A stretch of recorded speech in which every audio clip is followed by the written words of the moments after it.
Hello everybody, Adam Monk here, back again with another episode of Football's Hottest Takes, and it's a Euros edition. That's right, the group stages are done, and boy have I got a lot to talk about, Gareth.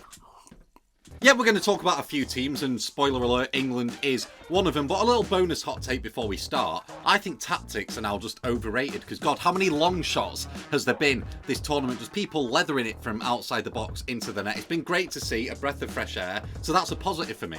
Anyway, let's crack on, let's start with England. Right, yeah, England are bad. Is that a hot take? No, it's not at the moment. I mean, we all know what we're seeing. Look, the abundance of talent in that squad and the output that is currently being serviced by Gareth Southgate's tactics is nothing short of a disgrace. I don't think that's hyperbole. It is a disgrace. My main point, though, wouldn't be about any of the attackers. People have been going, oh, you know, Foden's being misused and Saka on the right has been ineffective. Kane's not playing well, all this. We've got the talent up there. The problem is there's a disconnect in midfield and we can't get the ball from defence to attack effectively. The build-up is not progressive. It's just been a case of Trent trying to find a runner with a long pass, and there's been no runners. We've been awful, and I think the key to that is the fact we're not getting the best out of Mr. Declan Rice. Now, if I asked you at home, if you watch Premier League football, what is Declan Rice's best attribute? Well, the correct answer will be driving with the ball. Declan Rice is absolutely superb at taking the ball from the middle third to the final third of the pitch without passing it. He drives with the ball himself.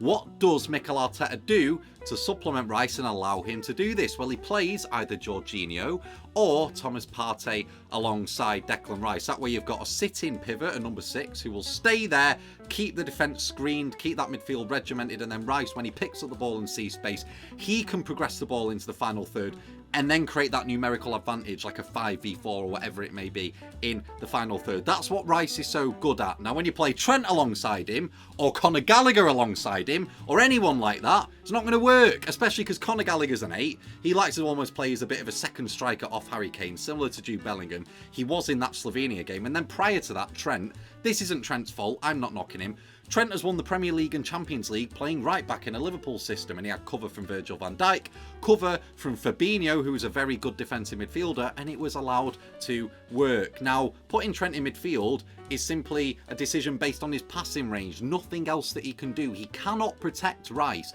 Rice is not Rodri, okay? Rice cannot play a lone 6. This has been well established, not only at West Ham when he's playing alongside Thomas Souček, but at Arsenal when he's been playing alongside Jorginho. You need someone sitting alongside Rice to make it work. That man is Adam Wharton. Oh, God, I need a breather.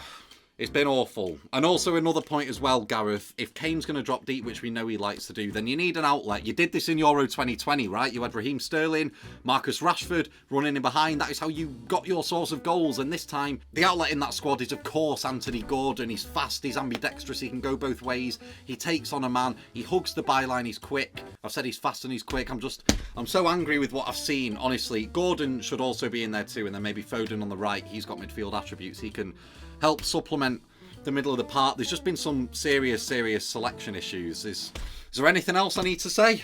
Oh yeah, that was it. Bellingham as well in this system, just being asked to chase the ball like a Labrador, is completely ineffective. Again, Jude Bellingham is a second striker. Look at how he played for Real Madrid. He arrives in the box, he scores goals at the back post. He's a goal scorer. So we need to progress the ball up the pitch to the point where he can be the one making the runs into the box, whether it's Rice playing the ball, Foden, Saka, Trent, whatever. We need to progress it up so Bellingham can make those attacking runs into the penalty area. Yeah, because he's just been rubbish in the last 2 group games as well. Like, tactics aside, Bellingham's been rubbish. England have been rubbish. What is the positive? Oh yeah, the positive is the lucky tournament tree side that we're on. We should still be getting to the final.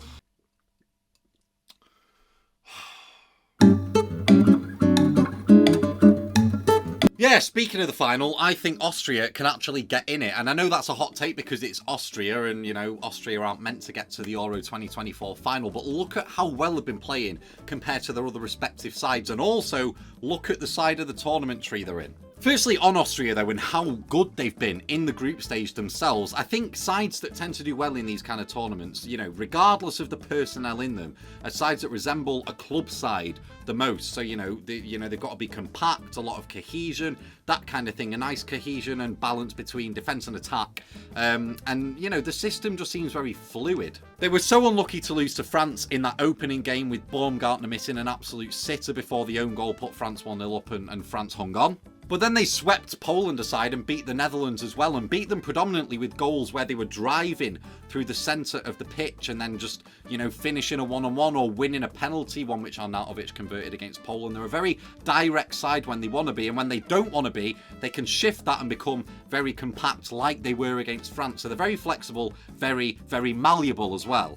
And a quick word on Ralf Rangnick as well, who's of course managing Austria. He's worked with many, many club sides, so it's no real surprise that this is reflecting on the pitch. And to be fair to him, he's proven his haters wrong. If he has any haters. Does he have any haters, Ralf Rangnick?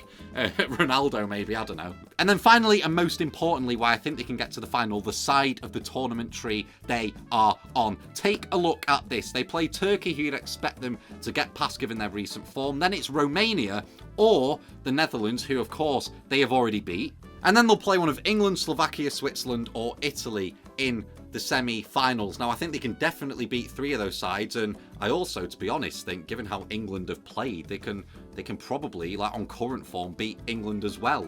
So yeah, I know this is a hot take, but I thoroughly believe I would give them like 50% chance right now of getting to the final. Famous last words. Yeah, then finally on France. I've not been impressed with them so far. They were the tournament favourites going into this competition, and they've drawn 2 and won 1. Very underwhelming, much like England. Although I think the problem France have got is they have built this team so much so around Kylian Mbappe that when he's either not in the side or Kylian Mbappe is shut out the game, they're ineffective and they don't know what to do.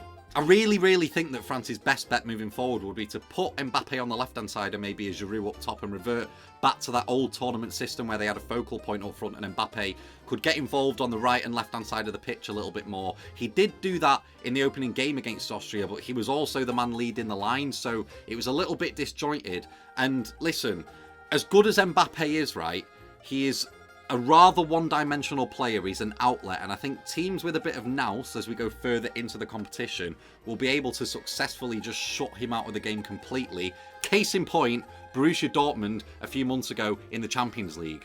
When Mbappe comes up against a high-quality deep block like he did in the shape of Borussia Dortmund in last season's Champions League, he becomes somewhat ineffective and he has to sort of operate in the pockets, which isn't really his strong suit. He can still do it, but he'd rather be running in behind. And in a France system where you're playing N'Golo Kante and Adrien Rabiot in the middle of the park, predominant ball winners in the middle of the pitch, there's no real player in there who can hit that pass if he does want to run in behind. And if another team stops him from running in behind and plays a deep block, someone maybe like Austria, I think France and Mbappe themselves come a bit unstuck. And I think that's why we've seen them score hardly any goals so far this tournament. And I think moving forward, I think they'll get past Belgium in the next round, but then after that, it's going to become very hard with their bracket, with Portugal, Spain, Germany there. I think they're going to need to shape up pretty quickly, or I think we could see France get knocked out in the quarterfinals, I think. Anyway, guys, that was another episode of Football's Hottest Takes, a Euros edition as well, of course, and hopefully we'll do another one before the end of the tournament, or just after the end of it, so I can give my take on whatever the hell will have happened when Austria eventually lift the trophy. But yes, guys, I've been Adam Monk. Hope you have a lovely day and enjoy the rest of the tournament as well. Don't forget to subscribe. We'd really appreciate that, and I'll see you in the next one. Goodbye.